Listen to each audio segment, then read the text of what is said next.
I always say if you take a trip halfway around the world, you've got to expect you'll get your ticket punched.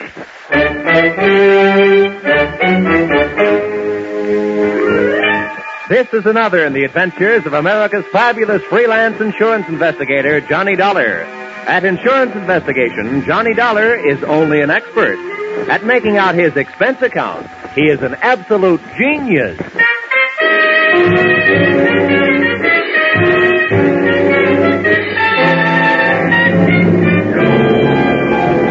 Expense account submitted by Special Investigator Johnny Dollar to the Constant Sun Trading Company, Cairo, Egypt. And may I say, this is an unexpected pleasure. The one thing I didn't expect to bump into during this case was somebody to pay the bill.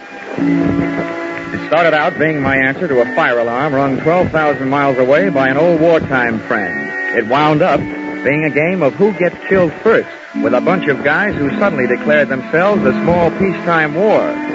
The difference of opinion arose over a little hassle I might call the expiring nickels and the Egyptian jackpot. Expense account, item 1, $2,200. Air transportation from little old Connecticut to big old French Indochina, or specifically Hartford to Halfpenny. That's where I got off the plane to take a breather. But after smelling the air and getting hit in the face with a bucket full of lukewarm raindrops, I got right on another plane bound for my destination, where I'd been summoned by an urgent cable, Calcutta.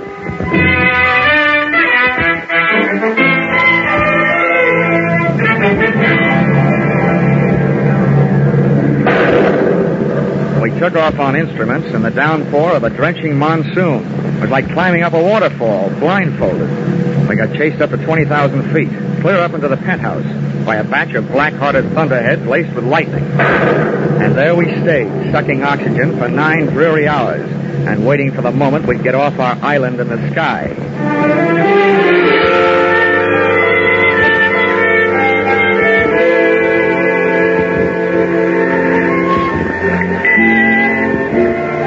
Expense account, item 2, 3 rupees.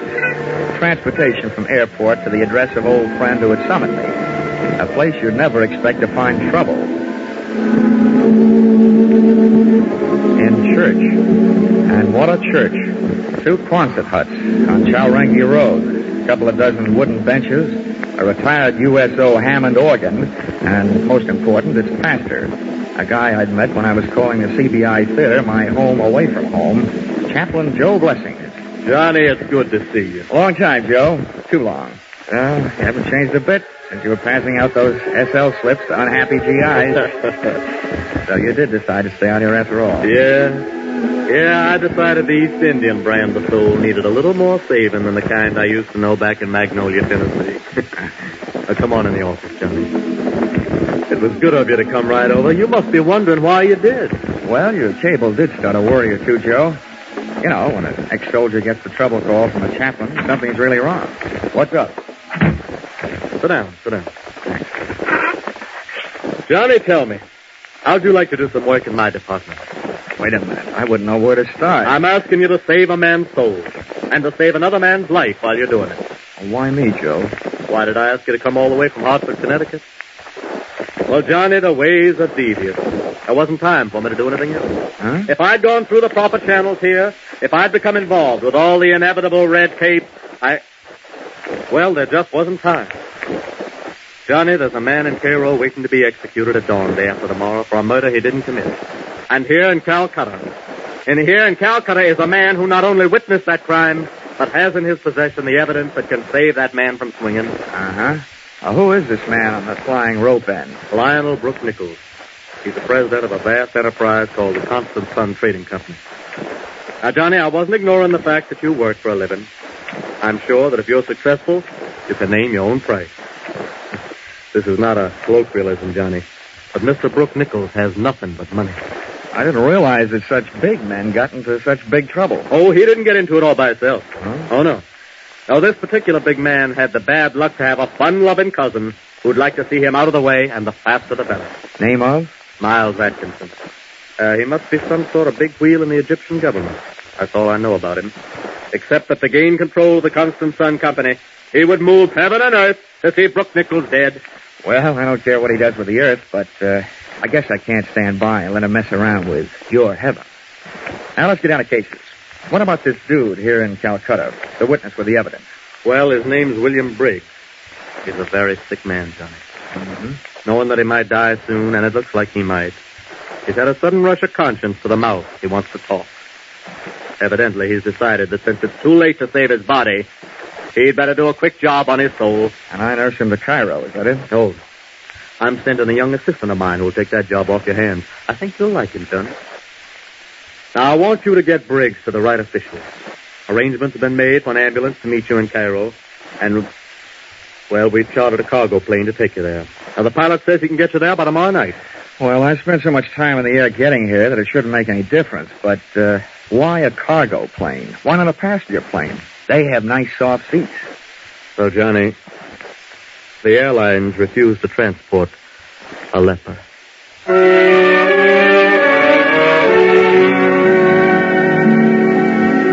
Heaven sure has some good salesmen on the road, and Chaplain Joe Blessings is one of the best.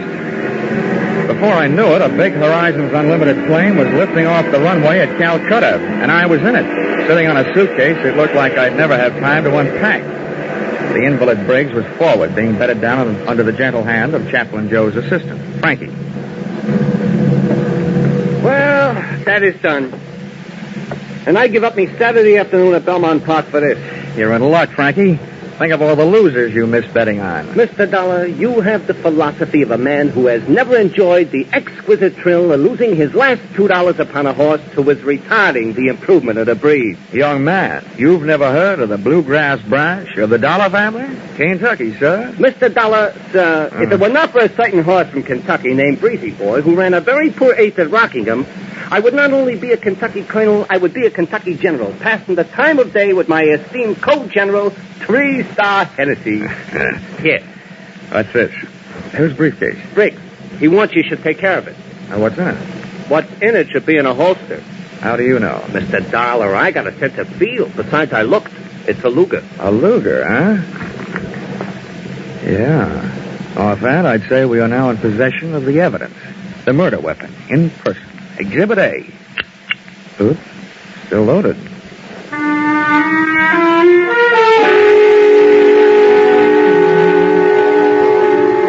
With Exhibit A making an arsenal out of my right coat pocket, we touched wheels at Bombay for 3 hours and fueled, and then hiked back up for the run across the Arabian Sea.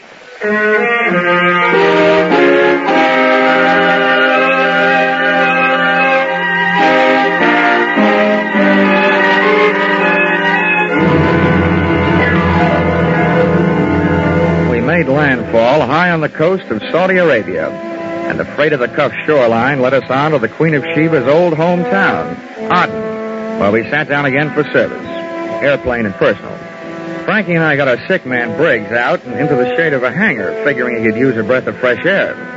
But he didn't find it in that sun-baked hellhole. A grubby little ground crew burned up 4 valuable hours, taking their own unsweet time servicing the ship. That left us just 8 hours to get Briggs and his evidence up to Cairo, and left me almost enough time to save Mr. Brooke Nichols from taking the rope ride. Estimated time of arrival, midnight. Time of execution, 6 a.m. And I've learned that British officials are hard to wake up. The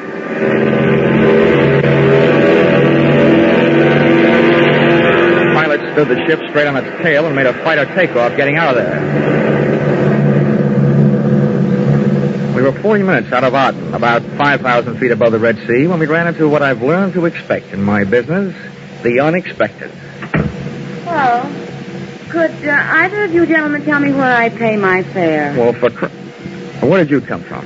Hey, a walk-on like this I have not seen since Minsky. It's all right, gentlemen. You can pop your eyes back in. You've seen a woman before. Oh, I've never scooped one up out of the sky before. Could it be she's an angel? What are you doing here? I'm afraid I'm what you'd call a stowaway. How'd you get aboard? When the plane was empty, I locked myself in the powder room. I'm sorry I had to do it this way, but I have to get to Cairo immediately. The next airline flight doesn't go out till 11 tonight. I should write to the captain and have him turn around and dump you back. Please, don't. I'm perfectly willing to pay my way. Don't worry. We can't spare the time. Mr. Dollar, There are only certain things which make air travel a pleasure to certain people. With me, that is a stewardess, and I would be glad to brief her about her duties. You go check the patient, Frankie. I'll check Miss Stowaway. That's what comes from always being only an assistant.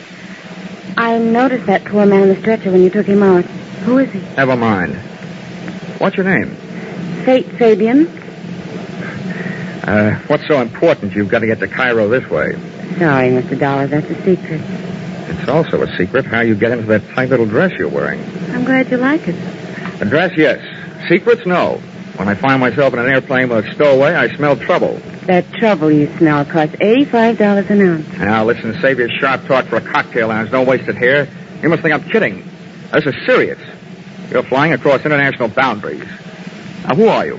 I told you. Fate Fabian. Here is my passport, and here is money. How much? Okay. We'll call it a sort of bond to ensure your good behavior. $500. All that for good behavior? That's awfully high. So is this airplane. If you don't like it, jump.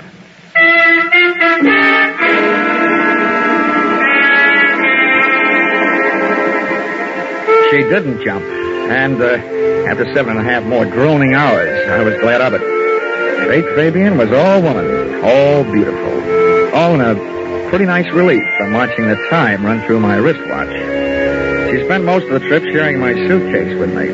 But once I looked up at her, when she was silhouetted against the window, posed against that moonstruck Egyptian sky. And it was almost worth the trip, the way she looked, wearing those stars in her hair. Just about then, a vague glow on the horizon took over where my conscience left off. We were coming into Cairo, and the problem of landing 50,000 pounds of airplane replaced the problem of landing 120 pounds of woman.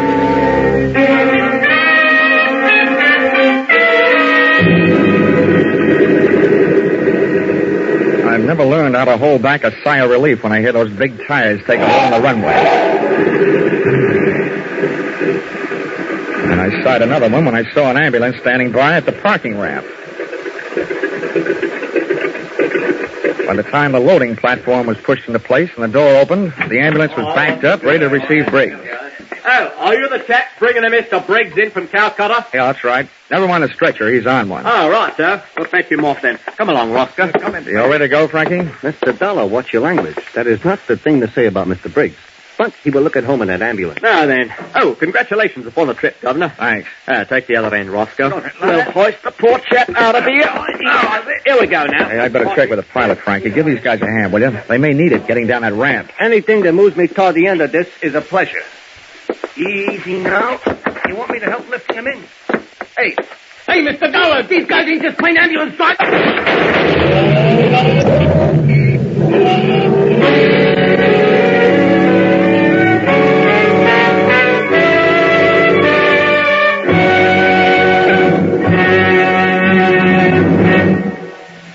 In just a moment, we return to the second act of Johnny Dollar. But first, whatever you're planning to do over the Labor Day weekend, be sure to plan to listen over most of these same stations tonight to a wonderful new show on CBS.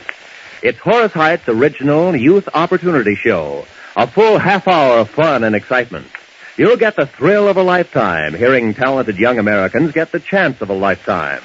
Don't forget, Sunday night with Horace Height, the Horace Height Original Youth Opportunity Show, starting tonight on CBS.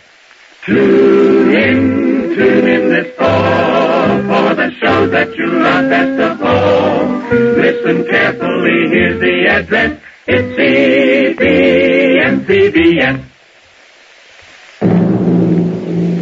Now, with our star, Charles Russell, we return to the second act of yours truly, Johnny Dollar.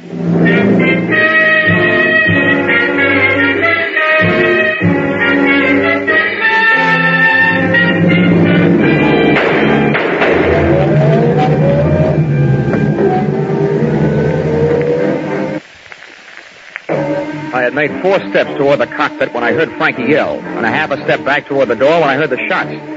By the time I got to the top of the ramp, the ambulance was about 20 yards away, and pitted against that distance were 2 overlapping thoughts. One, the way to stop, or at least slow it down, was to puncture the rear tires. 2, the tool at hand was that loaded Exhibit A Luger that should have been in my pocket. It wasn't there.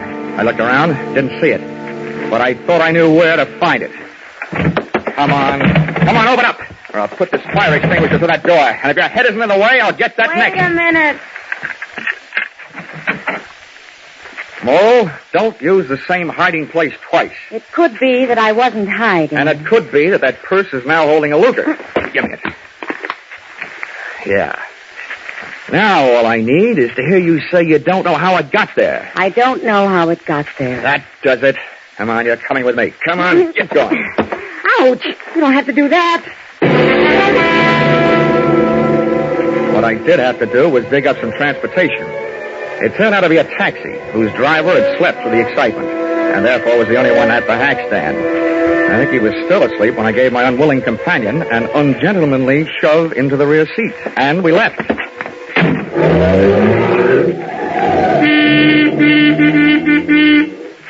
Nobody in full control of their faculties could drive the way he did. He knew he had a horn, but somebody had forgotten to tell him about brakes. All I had to go on was the direction in which that ambulance had taken off, straight toward Cairo. So, that's where we went, straight toward Cairo. Come on, whatever your name is, sit up and start your story. My name is Faith Fabian. Glad I couldn't be less interested.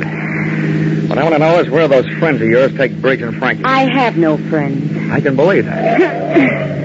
Whatever those thugs are, where are they? I don't know what you're talking about. Now, don't be coy. You and those mugs in that ambulance add up, that's all. Doesn't take any brains to figure out what you're all working for the same guy. What same guy? Miles Atkinson. The guy that's trying to keep witness Briggs and his evidence from saving Brooke Nichols from hanging about 5.5 hours from now. You're being stupid.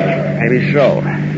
All I know is somebody got away with a witness, and I find the evidence sharing your purse with your eyebrow. I found it on the plane. Somebody must have dropped Oh, it. don't give me that. You can probably recite the serial number. Okay. You want the murder weapon? I'm going to be a real nice guy, just long enough to give it to you. And then I'm going to give you to the police. They have a nice little game they play with combinations like that.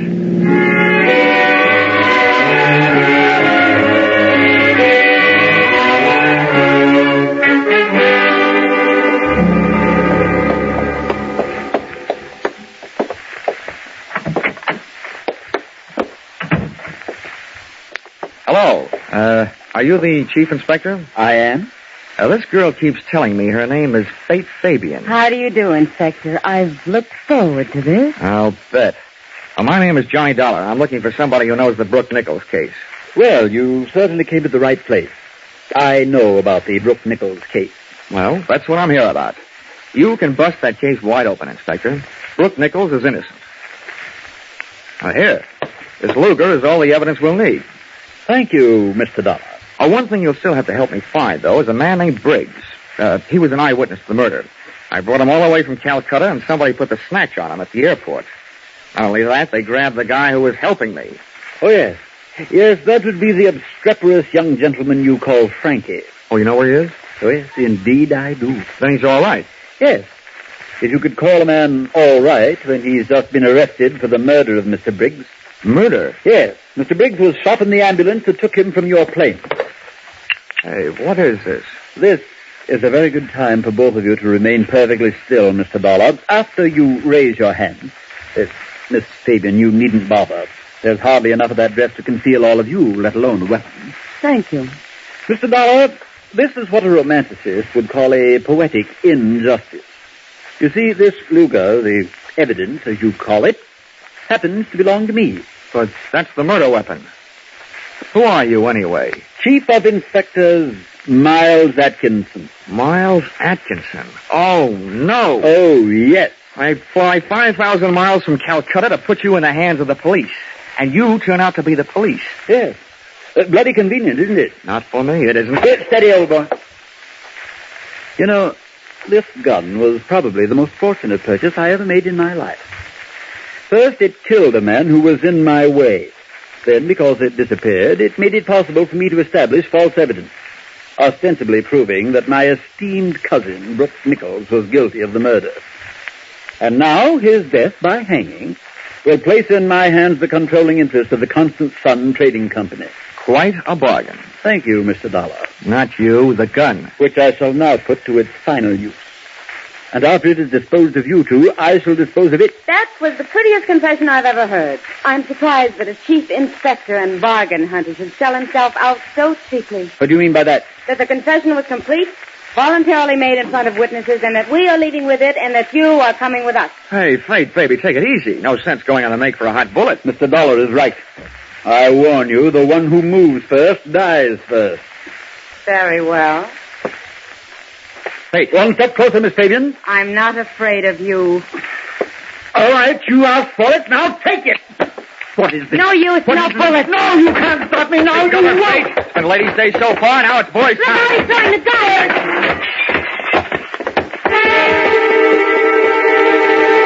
He did throw the gun, but not at me. At the single light fixture in the middle of a ceiling. And when that went out, so did Atkinson. Out through the door. And the chase was on. He was no dope. He knew where the light switches were, and as he went racing past them, he switched them off. It was like night flying without the benefit of carrots in my diet. Chasing him down those long, empty, echoing corridors and up the stairs to the roof. At the door to the roof, I threw on a brake by throwing an arm around Fate. She was soft, and it was dark, but I was scared. I figured Atkinson might have picked up a weapon on the way. And that turned out to be an underestimate. What he had picked up was a fire hose.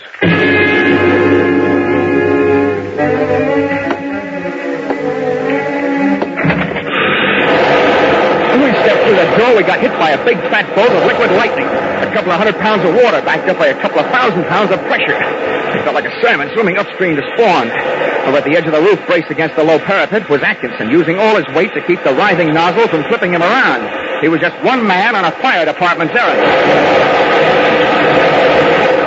Hey, Fate, I'll move around the other side. Try and throw that water off you. Get over that valve. See it? Where? That wheel over there. The end of the hose he ain't on. Clear off the water. Come on. Quick. I see it. I got it.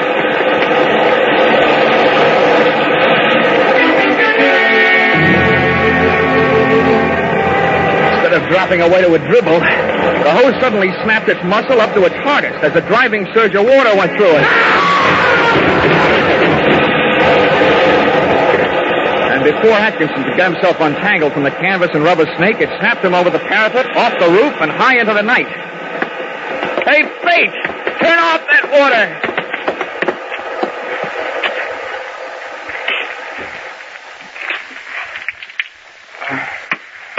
What happened? Oh, what a justice, baby. That fire hose threw Mr. Chief Inspector Atkinson off the roof. And he made a hole in one.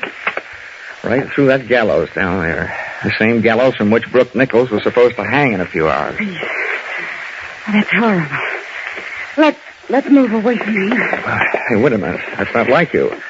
After all, you're the gal who turned that water up instead of down. If you wanted it done right, why didn't you send a plumber? I won't ask you whether you meant it that way or not. As far as I'm concerned, it turned out just jolly this way.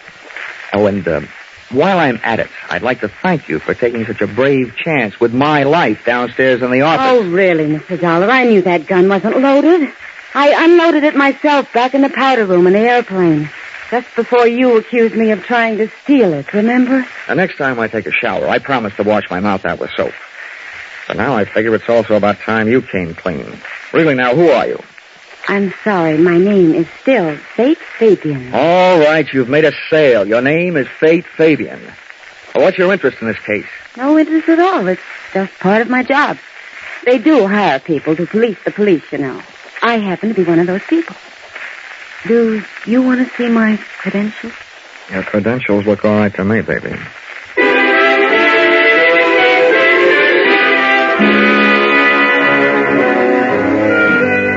We got off the subject, off the roof, and into the problem of getting Brooke Nichols off the end of a rope.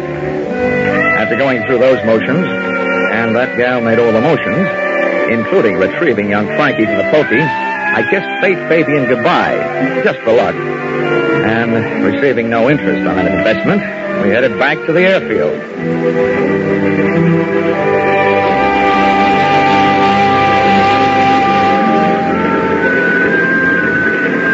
By the time that fireball Egyptian sun had poked its top rim over the leftover GI issue hangars at the east end of the field, the plane was serviced and panning to pry open the sky. Came the time to board ship, came a visitor. I say, oh boy, is Mr. Dollar about? Yeah, about right here. Oh, splendid, splendid. I'm Lionel Brooke Nichol. Congratulations. I suppose you know you saved my life. Yeah, with a lot of help, yeah. Well, I should like to make it up to you somehow. Is there anything I can do? Well, besides paying my expenses. Oh, naturally. Send your chit to the Constant Sun Trading Company. You'll be paid post haste. But beyond that... Well, it could do something for the guy who got me out here. Back in Calcutta, I have an old army buddy named Chaplain Joe Blessings. He runs a church. Oh, splendid. Perhaps I could donate a stained glass window or anything you suggest. Did you say anything? Yes, anything. Okay. Well, look, Chaplain Joe Blessings doesn't need a stained glass window because he hasn't got any place to put it. What he does need is a new church. A real one with steeples and all that. Oh. All right, then. Very well. Done.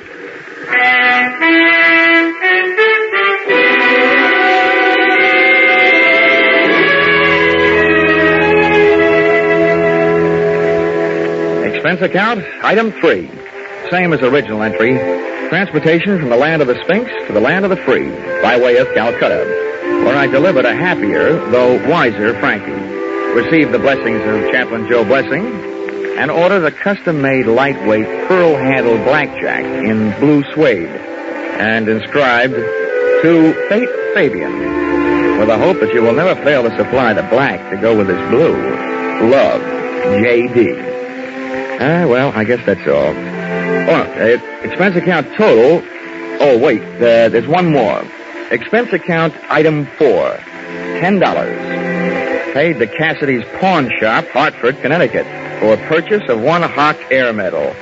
After all that flying, I thought I deserved one. Now, expense account total, $5,350.40.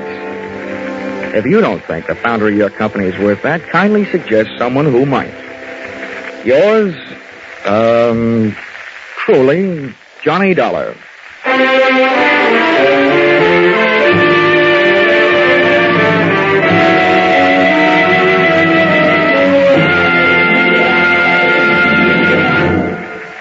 Yours truly, Johnny Dollar, was produced and directed by Gordon T. Hughes and stars Charles Russell, with script by Paul Dudley and Gil Dowd. Featured in the cast were Georgia Ellis, Jack Edwards, Parley Bear, and Paul Dubov. The special music is written and conducted by Leif Stevens.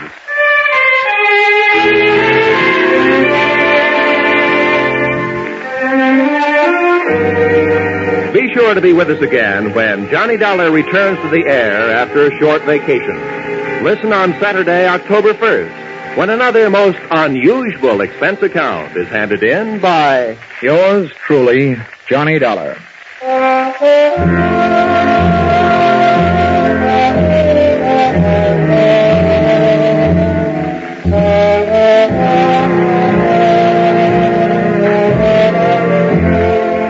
Next week at this time on many of these same stations, Eve Arden will bring you the madcap adventures of America's favorite schoolmistress, our Miss Brooks.